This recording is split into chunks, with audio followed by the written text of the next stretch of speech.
לילה טוב ילדים. איזה כיף לי שחזרתם לערוץ שון לישון.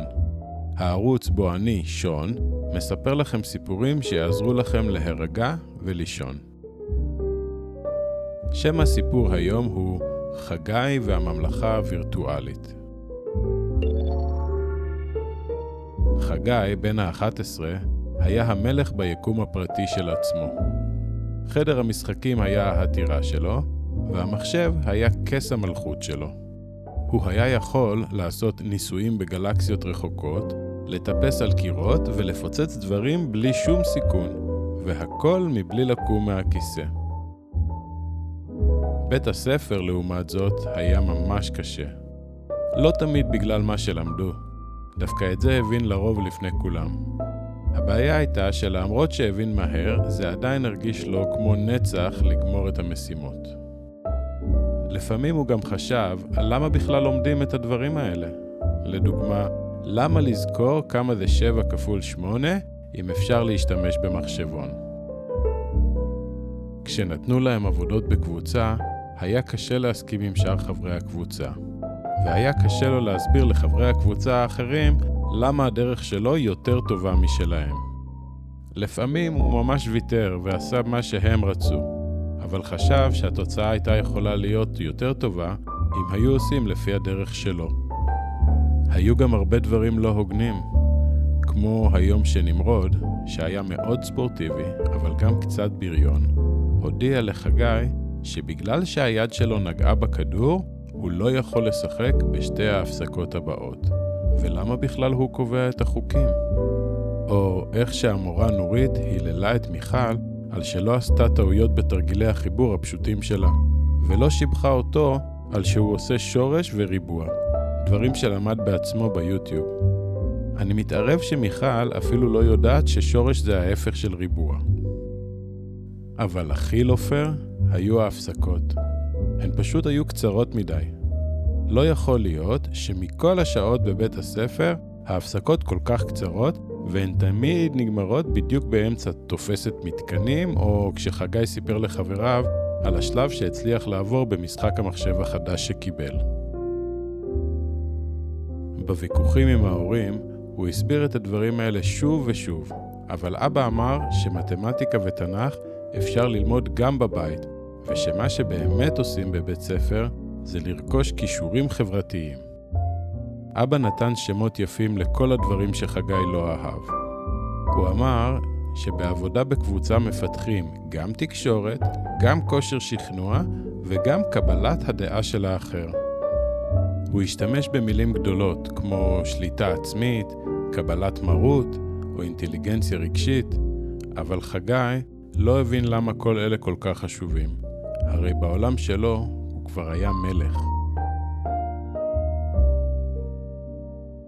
בערב, אחרי המקרה עם נמרוד הבריון שלא הרשה לו לשחק כדורגל עם כולם, חגי היה עצוב במיוחד, ולא עניין אותו הסיפור של אבא שעבר משהו דומה בילדותו, ואיך אבא התמודד עם המצב, וכמה זה חיזק את הביטחון העצמי של אבא. חגי לא רצה להתמודד, ולא הסכים ללכת לבית הספר. הוא רק רצה להישאר בבית.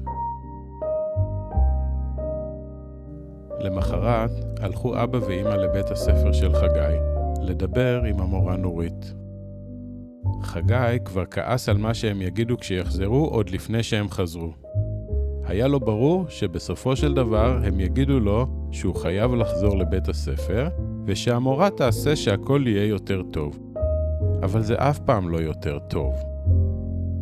תתארו לעצמכם כמה הוא היה מופתע כשאבא ואמא חזרו ואמרו לו שהוא יכול להישאר בבית וללמוד לבד, בתנאי שיעשה את כל המשימות שהמורה שלו תיתן לו. חגי הרגיש בלבול ושמחה בו זמנית, כאילו הוא קרא קסם בעולם שלו והכל הסתדר כמו שרצה. בבוקר שלמחרת הוא קם לפני השעון המעורר, צחצח שיניים, הכין ואכל קערת דגני בוקר קריות, ורץ לבדוק את השיעורים ששלחה לו המורה נורית. הוא גמר את כל השיעורים במהירות הבזק, והתפנה לממלך את המסכים שלו. ככה עשה כל יום. בשבוע הראשון סיים את כל המשחקים הקשים שהיו לו בסטים, כמו Red Dead Redemption. הוא היה כל כך שמח שההורים סוף סוף מבינים אותו, וממש השתדל להתנהג יפה ולהיות נחמד עליהם כאות תודה.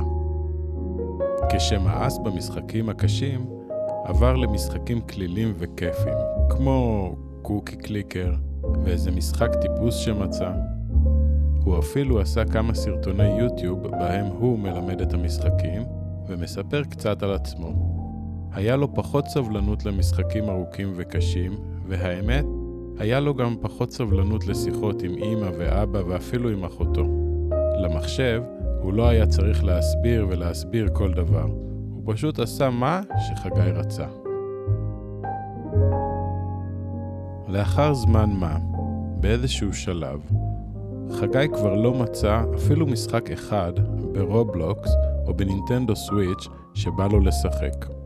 הכל קצת עצבן אותו והוא התחיל להרגיש קצת עצוב. עם כל הכעס והעצב וחוסר הסבלנות, חגי לא רצה ללכת ליום ההולדת של חברו. אבל אמא, שכנראה הבינה מה קורה, אמרה שאם הוא לא ילך לפגוש את החברים אחרי יותר מחודש שיסתגר בבית, היא תנתק את האינטרנט עד להודעה חדשה. לחגי לא נותרה ברירה, אלא ללכת ליום ההולדת. ברגע שפגש חגי את חבריו, כל הרגשות הקשים נעלמו כמו קסם. הם שיחקו, פתחו מתנות, אכלו מהעוגה, וחגי אפילו היה זה ששבר את הפינייתה לכל תרועות חבריו. כבר בדרך חזרה הביתה, חגי הבין כמה הוא התגעגע לאנשים ואפילו לבית ספר. הוא התגעגע לשיעורי הספורט, למורה להיסטוריה שהייתה מספרת סיפורים מצחיקים, ולספרייה של בית הספר, שם היה יכול לקרוא ספרים חדשים ומעניינים. בארוחת הערב הוא פנה להורים ואמר, אבא, אמא, אני רוצה לחזור לבית הספר. הבנתי שעשיתי טעות. בבית ספר לומדים הרבה יותר מרק חשבון ואנגלית. לומדים איך להיות חבר טוב, איך לשתף פעולה, ואיך להתמודד עם אנשים שונים. אני רוצה לחזור. ההורים שלו חיבקו אותו חזק. הם היו גאים בו על כך שהבין לבד את החשיבות של הלימודים והחברה. וזה סוף הסיפור שלנו, ילדים. אם הגעתם עד לכאן ואתם עדיין לא ישנים, אולי תרצו לשים את אחד הסיפורים האחרים שיש בערוץ. ואם אתם מחכים כבר לסיפור הבא, תירשמו לערוץ ותקבלו הודעה כשיצא סיפור חדש. לילה טוב.